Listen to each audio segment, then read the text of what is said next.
Sup, nerds? I'm King, I'm JC3. and it's been a while, baby, but we are back. And today we got to talk about the biggest trailer that probably dropped this year. That's Avengers Doomsday, which is right around the corner for this December. So we're not even going to talk about intros or any of that good stuff. But don't forget that if you like nerd content, that's what we do here, baby. Drop us a follow, share it to your friends, drop us a comment if you like the things we're talking about. We would love to hear from you. But let's get this thing underway. I'm just gonna I'm gonna not even bury the lead and ask you my first question. What was your thoughts on Victor Von Doom's accent and Robert Downey Jr.'s voiceover for the beginning of this trailer? When I first heard the voice, I was really just trying to figure out who it was. I was like, wait a minute, this sounds different. I'm like, I don't even know who this person is. And then when you finally get that shot of Doom, slowly coming onto the screen, that's when I'm like, oh wow, okay, I'm like, wait, that's Robert Downey Jr. And in that moment, I'm like, oh wow, okay. I think the accents is very good because I didn't know that that was him, and that's a good sign to me. I would agree. I enjoyed that Robert Downey Jr. had an accent choice. Of course, it's Latveria, right? And Latveria should be some Eastern European country, so of course he would have somewhat of a heavy accent speaking English. But I'm glad that Robert Downey Jr. is doing this, so it's distinct away from his voice and his speaking voice that we've seen so much as Tony. And we know in other movies that we've seen Robert Downey Jr. do in the past that he's good at changing his voice, his mannerisms, and other things. So I was happy to see that Doom's going to get a real kind of accurate voice spin on these things. One of my favorite parts in this trailer, we'll go into some favorite parts. I love the quick little scene of Mystique turning into Yelena Belova. I thought that was really dope. We're finally going to get like a super comic accurate Mystique, and there's a huge number of people that we saw in this trailer that we haven't seen yet. This cast is going to be insane. Oh my goodness, absolutely, man. Seeing Mystique on screen like that, one a big surprise because we haven't seen her live action in quite some time. I'm not even sure who's supposed to be like playing the actual character Mystique, if it's like the OG Mystique or if we're getting a new one. But like you said, she changes into Yelena Belova, and I'm wondering what kind of back and forth fight we're gonna get between them. And I'm also curious to see how many other people she changes into. Like if we're gonna get more of like a morph situation from X-Men. That would be really dope if we got a morph situation where we could see other characters that are not necessarily in this movie, but now they're in this movie just because Mystique Yeah, chooses to turn into them. exactly. That would be so cold, bro. So cold. We also see Professor X at the window again at the X mansion, which looks like it's been destroyed. I'm assuming right outside in their Earth is where the incursions are starting to begin to happen. And I don't know how good it's going to look for all of them. It doesn't look good whatsoever, man. This whole trailer was bleak. You know what I mean? That like this trailer was just signaling that, though, in a way, like the end is coming, or as Doctor Doom said, something is coming. And yeah, like we see Professor X looking out at the window, and those two worlds colliding into each other, creating an incursion, like you said.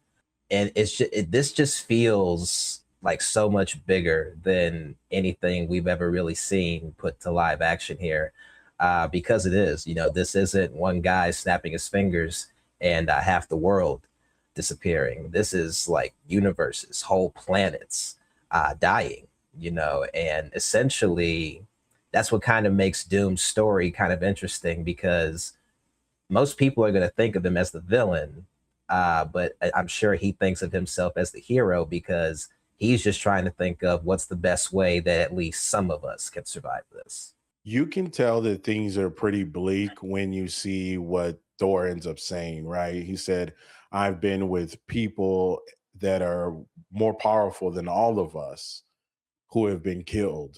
And this he's scared of, right? He's seemingly more afraid of this than he was of Hela, and she was a problem. or gore, where he should have been in that afraid of gore, but that's a different podcast on its own. It seems like he's truly terrified, and we get the great scene of him swinging Stormbreaker right into Doom, and Doom just boom, catching it like it's nothing. And is that his magic or a force field that he can create through runes? I don't know, but we know Thor has never seen anybody react like that. He chops Thanos in half. This is going to be way bigger than that. Yeah, not gonna lie, King, that was like my second favorite moment of the whole trailer.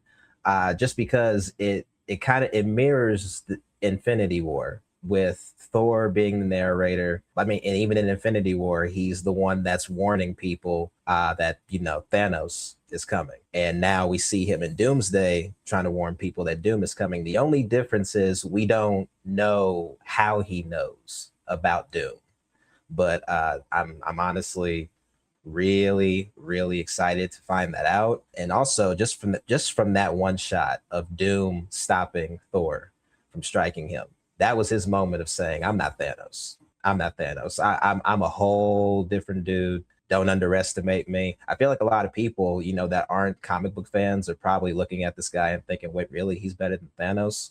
I think this trailer showed him. Yeah, he may very well be. Doom is one of the biggest villains that Marvel's ever had. It's probably their best villain. For people who are going to watch this podcast, just know that Doom is a problem on all levels. In the Secret Wars, which is what we're leading up to, he ends up getting the Molecule Man and stealing the powers of the Beyonder and making himself God King Emperor Doom, God Emperor Doom. So he's going to make himself almost benevolent. So I would expect that by the time we get to the end of this film, Doom, of course, will still be alive to take us into Secret Wars. Now, how exactly that's going to happen from the comics to live action, not sure. But at some point, he's going to make Battle World happen. What was one of you said that that scene was your second favorite. What was your first favorite scene? Oh man, come on, King. Come on, man. My favorite part of this whole trailer was seeing Steve Rogers back, yo. Just Thor looking at him and being like, it's not possible. Now, first off, you hear his voice say, "Hey, pal." And just like right when I heard that, I was like, oh man, like our boy is back. And then he takes me in there, and you just see that look on his face confirming that's really our Cap, that's Steve Rogers. And it just made me feel nostalgic, man. It made me feel good to see him back. I mean, we have a whole new other Captain America right now, but it also makes me curious to know why he's back, or who sends him back. And for that matter, it makes me worried about him too, man, because like I don't even think Cap is safe from this. Like pretty much anyone from the old guard that we saw in this trailer, I don't think is safe. You're right. Nobody is safe in this. Anybody could go. Anybody can get it. Doom's hands or E for everybody. You know what I'm saying? They are rated E for everybody. So I don't know. I had a couple thoughts in my head about the Steve Rogers appearance. My first one was the same thing you said, right? Was he's taking Milner out of his hands. So this has got to be the same Steve that we know, that from the Avengers saga, the Infinity Saga, if you will. But what if it's not? He's wearing a lot of darker clothes. He's got that nomad look that he had in the comics with the beard and the long hair. Is this Steve Rogers, the Hydra Cap Steve, that is just posing himself as regular Steve Rogers, kind of like he did in that comic? The other question that I think you asked, which was in my on my mind, is how did he get here? How did he find out this happened? Who brought him here? Did he still have some of the portal technology stuff they used in game? What's Steve doing here and how did he get here? And what role does he have to play in this film? But with that being said, I'm gonna say my favorite part, and which will take us to a little different part of the trailer. I love to see that face off between Gambit and Simu Lee Shang-Chi. Those two dudes are two badass dudes, two great actors playing those characters. I know Simu Lee said that that was one of his favorite parts of filming, and he was excited for us as the audience to see that.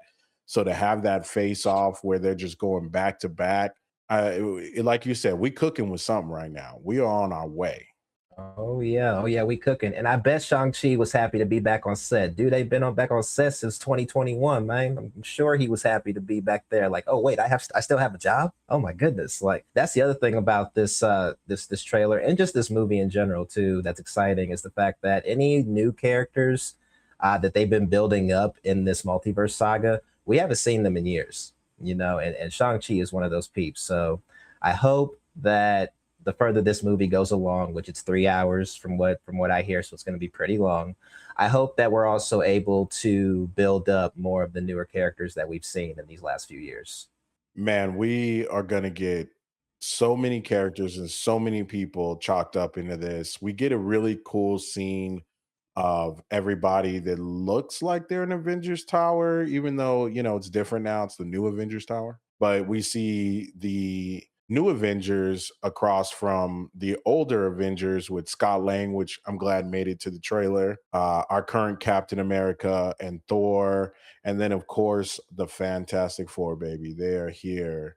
And all of them in the same room with it. What it probably is Reed is explaining to everybody since he's the science dude and there's no Tony. He's probably explaining to everyone what is happening with these incursions. I would think so. I would think that's what's happening. And of course, we know that Thor, you know, is letting everybody in the room know that Doom is coming. But ultimately, I just really enjoyed seeing like all three of these teams, like you said, in one room. You know, we no longer have the Guardians of the Galaxy, at least for right now. And that was a moment for us to like see where like what we've really been building this whole time ever since 2021 with WandaVision. Having these teams stacked up like this, it's going to give us a lot to see. Visually, I think the action's going to be amazing. The drama's going to be on point. Ultimately, though, with all the heroes that we have, again, with this being Doomsday, it just makes you wonder who are we going to lose? Because at the end of the day, just like Infinity War was Thanos' movie, Doomsday is Doom's movie. Doctor Doom's got to make a statement. He does. And we were talking about this off camera, but I think the biggest people that I could think might go down would be the X-Men. Of course, we're going to the Fox X-Men universe again, which is fantastic to see everybody, but now in more comic accurate outfits. We know James Marsden, we saw Cyclops, we've seen Mystique, we've seen Professor X and Magneto. We know that Beast is going to be in this movie. So I'm wondering, do they travel there? Is Doom traveling there? I mean, I have my theories on what I think is going to happen, but I'm curious to see which one of these groups are we going to lose the most people from, or who will stick around in the end. One of the dope things that I think we saw in the trailer is Shuri and King Umbaku, because he's the king now, are with Namor having a discussion, probably talking about what's happening with these incursions. And I think they were the first to see the Fantastic Four from the original teaser we saw. Who knows? They might have put it out of order, but I'm curious to what those conversations are looking like. And from the trailer, it looks like they might have gotten a fight in the throne room, in Namor's throne room. But it also looks like it's definitely not underwater and it's on land. So, what is going on that brought Talokan all the way up to the surface, or did they move the water aside to have this conversation? And what makes them get into this fight that we see in there? I got a hot take. I think Tyler Khan's going to turn on the Wakandans. I think that they are going to come to him for help after they find out what's coming. He's going to think to himself, I think it's better if I team with the other guy. And I think that's how we get our fight. Wouldn't surprise me. Namor is one of those characters in the comics, one of my favorites, but one of those characters that has been a bad guy and a good guy. So there's a good chance that they see themselves that, hey man, the tides are turning the other way. I'm gonna go with Doom.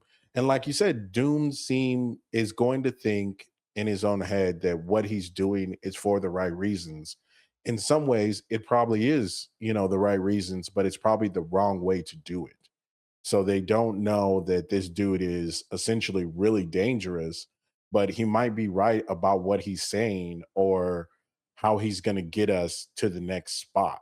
No, I would agree. I would agree. I feel like ultimately they have to choose sides. Ultimately, I feel like some heroes or even anti-heroes are going to have to decide if they stick with Doom or if they stick with the heroes to see what kind of plan that they have. But that's the thing about this. We're not sure, like, I feel like we know what Doom's plan really is. We just don't know what plan the heroes have to kind of thwart what he's doing, because we already know that they're not going to work with him.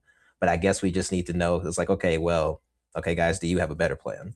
And one crucial piece that could be part of that plan that's kind of outside of all of this that we haven't mentioned yet is Loki. And we see him a couple times, but he's not in his full green outfit and the horns. He's in his TVA outfit, uniform, should I say.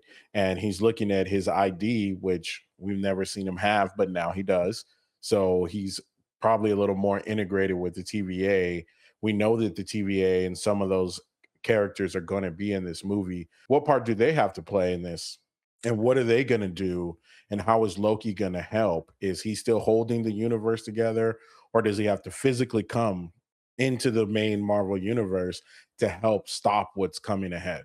I could see his power set with I could see him being able to just make another version of himself while he still sits on that throne to like go out and do like some more timey-wimey stuff. But yeah, you're right. Like we don't see him, with the horns or anything. Like he just in that regular TVA outfit. I think maybe he's the one that gets Cap. Maybe he's the one that goes down to get Steve, and maybe even let Steve know, like, hey, you're kind of causing an incursion here. Can you stop? Like maybe that's his purpose in the movie. We've talked about most of it. I'm gonna give my final thoughts, and then I'll let Jay do his final thoughts and take it away from there. But I'm hyped, y'all. I'm hyped. It's been a while since Marvel fans have felt this hyped. We actually get a good look at Doctor Doom, and we finally get to see what he looks like. We finally get to see what his voice sounds like, albeit we don't get to see his whole body, but we got to leave some surprises in there for us. I think this is going to be one hell of a ride, man. And I'm excited for it. So, everyone, stay tuned. I'm sure we're going to get more trailers. And trust me, we're going to be talking about it over here. We sure are. We sure are, King. Me personally, watching this trailer multiple times brought me back to the days of Infinity War and Endgame, where we would watch these trailers multiple times to pick any small detail that we could, because we are just that hyped to see this movie. I personally, I won't say that I'm as hyped as I was when it was like the Infinity War Endgame days, just because we haven't had the same build up. This trailer got me excited. This trailer got me intrigued and interested. It got me hype for a new villain to make a statement, and I think he is, man. But thank you guys for listening to us. Please like, share, subscribe, and until the next trailer, stay nerdy, my friends.